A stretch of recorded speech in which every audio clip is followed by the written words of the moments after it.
Hello' বন্ধু বান্ধৱীসকল, good afternoon. যেহেতু আজি হ'ল ৰহা মধ্যপাক্ষী মেলা, যেহেতু এতিয়া মই আহিলোঁ ভাগৱত ভ্ৰমণ কৰিবৰ কাৰণে, সকলোকে দেখাম, সকলোৱে চাই থাকিব দেই মোৰ ভিডিঅ'টো। আপোনালোকে দেখা পাইছে ৰহাৰ মধ্যপাক্ষী যেহেতু ভাগৱত ভ্ৰমণ চলি আছে, যেহেতু আমি বাপজনাক সুধিম, মানে বাপজনা ভাগৱত ভ্ৰমণ কিয় কৰা হয়? তাৰমানে এইটো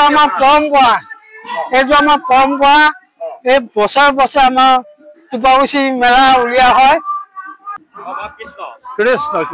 ৰহাৰ মধ্যপাক্ষী ভাগৱত ভ্ৰমণ চলি আছে, যেহেতু আমাৰ বাপজনাক সুধিম ভাগৱত ভ্ৰমণ কিয় কৰা হয়? ভাগৱত ভ্ৰমণ আমি বছৰত এবাৰ ভাগৱত ভ্ৰমণ কৰা। ভাগৱত মানে আমি ভগৱান বুলি মানো, সেয়ে আমি বছৰত তেওঁক এবাৰ মানে বাটে ঘাটে নামে গুণে তেওঁক আমি ফুৰাওঁ। সেয়ে হ'ল আমাৰ পৰম্পৰা। আৰু আমি পৰম্পৰাটো বছৰি বহাগ বিহুৰ দ্বিতীয় দেওবাৰটোতে আমি মেলা হিচাপে পালন কৰি আহিছে মহাভাগৱত নামে গুণে। সেয়েহে আজিও আমি ভাগৱত ভ্ৰমণত মগ্ন, আৰু নামে গুণে আমি মহাপ্ৰভুক আমি মানে পথত ভ্ৰমণ কৰাইছোঁ। সেয়ে আমাৰ পৰম্পৰা বুলি আমি নিশ্চয় গ্ৰহণ কৰি আমি মানি তেওঁক বহু দিনৰ পৰা মানি আছোঁ। সাতু ৰজা, পাঁচু ৰজা, এনেকৈ আমাৰ কিছু ৰজা আছে। আৰু হয়তো আজি মেলাস্থলীত আমাৰ লালুং ৰজাও দেখা পাব। গতিকে আমি ভ্ৰমণতে আছোঁ। কৃষ্ণ ভুল হ'লে ক্ষমা কৰিব। কৃষ্ণ কৃষ্ণ। আপোনালোকে চাই আছে, যিহেতু মই সকলোকে দেখাম, যিহেতু আমাৰ টিৱাৰ লালুং ৰজা যিহেতু নতুনকে পতা হৈছে, সকলোকে মই চেষ্টা কৰিম, সকলোৱে চাই থাকিব দেই মোৰ ভিডিঅ'ত। বাবা কৃষ্ণ। বাবা আমাৰ যে ভাগৱতে ভ্ৰমণ কৰা হয়, ভ্ৰমণ কিয় কৰা হয়?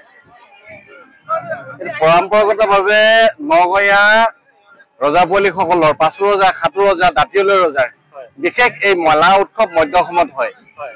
আৰু যদি চোৱা যায়, পাঁচু ৰজাৰ মেলাটো প্ৰথমতে বহাগৰ প্ৰথম পিছৰ অভিভাৱটো দেখুওৱা হয়। আজি আহোমসকল নহা দিনৰ পৰা 1200 খ্ৰীষ্টাব্দৰ আগৰ পৰা ইয়াত তিৱাসকলৰ ৰজা আছিলে। তিৱাসকলৰ ৰজা থকা দিনৰে পৰা ইয়াত বুঢ়া গোসাঁই উলিওৱা হয়। ইয়াত আমাৰ বুঢ়া গোসাঁই হিচাপে আছিল। বৰ্তমান অৱস্থাত আমি তেখেতলোক নাহে, তাতো মেলা আছে। আজি টোপাকুচীয়া মেলা বুলি ক'লে সকলোতে মেলা হয়। ইয়াত যে অনা গৈছে গোসাঁই ভ্ৰমণ কৰিবলৈ অনা হয়, সেইটো এটা পৰম্পৰা। গোসাঁইক এবাৰ পথাৰলৈ ঘূৰাব লাগে, জনসাধাৰণক প্ৰজাৰ মাজলৈ আনিব লাগে, মঠ মন্দিৰৰ পৰা উলিয়াই পেলাই প্ৰজাৰ মাজলৈ আনিব লাগে। ৰজাদিনীয়া কথা, ৰজা দিনেও ৰজাই সদায় গোসাঁই আদৰে। আজিও আমি গোসাঁই টোপাকুচি ৰজা আছে, আমাৰ টোপাকুচি ৰজা সুশীল দেও ৰজা আছে, তেখেতে গোসাঁই আদৰিবৰ কাৰণে আছে। গতিকে আমাৰ ইয়াত দেৱাবীৰ নামঘৰৰ মেলা আহিছে, টোপাকুচি বৰনামঘৰৰ মেলা আহিছে, বালিপৰা নামঘৰৰ মেলা আহিছে। এই পথাৰখন ঐতিহ্যপূৰ্ণ পথাৰ। এইসকল আমাৰ উপৰিও যেতিয়া মেলা উলিয়াইছে, তেতিয়া পথাৰখনৰ নাম গোসাঁৱলীয়া পথাৰ বুলি কয়। আৰু এই উৎসৱ, এই পৰম্পৰাটো চলি গৈছে, চলি আছে আৰু চলি যাব। আৰু এটা এইখিনিতে কথা এটা কওঁ, মানে কি মই শুনিছো আমাৰ তিৱাৰ ৰজা যিহেতু ৰহাৰ মধ্যপাক্ষী যিহেতু ৰজা মানে পাতা হৈছে, আহিল নে? ৰজা আহিলে ন? টোপাকুচি ৰজা আহিল। টোপাকুচি ৰজা সুশীল কোঁৱৰ ইতিমধ্যে আসনত বহি আছে। তেখেতে ইতিমধ্যে আসনত বহি আছে। কিবা সুধিবলগীয়া থাকে তাতে সুধিবলৈ পাৰিবা। আৰু ৰজা বহি আছে। আমি ৰাজ পাৰিষদৰ মই বিষয়া হিচাপে ডেকা ৰজা বিষয়া মই। ধন্যবাদ থাকিলে। ঠিক, ধন্যবাদ। এইজন আপোনালোকে দেখা পাইছে সুশীল দেউৰ ৰজা, যিহেতু লালুঙৰ ৰজা পাতা হৈছে, সেয়ে ইমান ধুনীয়া ধুনীয়া কথা কৈছিলে। আপোনালোকৰ মাজলৈ আনিব নোৱাৰিলোঁ, যিহেতু মাইকৰ স্পীকাৰটো অসুবিধাৰ কাৰণে। মোক ক্ষমা কৰি দিব দেই, আপোনালোকৰ মাজলৈ সেই কথাখিনি আনিব নোৱাৰিলোঁ, ক্ষমা কৰি দিব।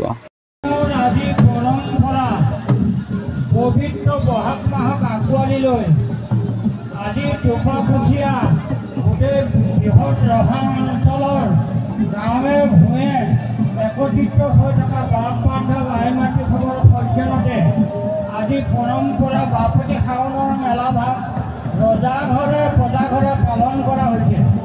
এই মেলাভাগ পালনৰ পৰ্যনতে আজি আমাৰ পৰম্পৰাৰ নতুন প্ৰজন্ম আমাৰ তিৱা ৰজা বাপজনে আজি ভকত বৈষ্ণৱৰ ওপৰত সেৱা প্ৰাৰ্থনা জনাইছে। এই সেৱাভাগ আপোনাৰ সেৱা বুলি গ্ৰহণ কৰি আপোনাৰ ৰজা বাপৰ সেৱাভাগ আপোনাৰ শ্ৰীচৰণৰ কৃপাখিনিতে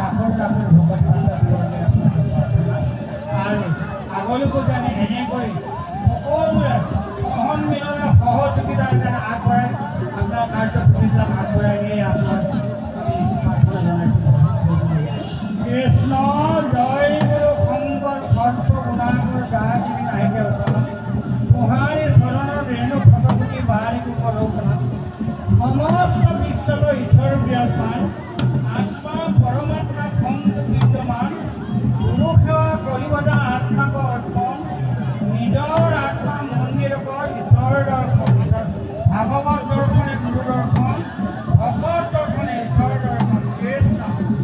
জগতগুৰু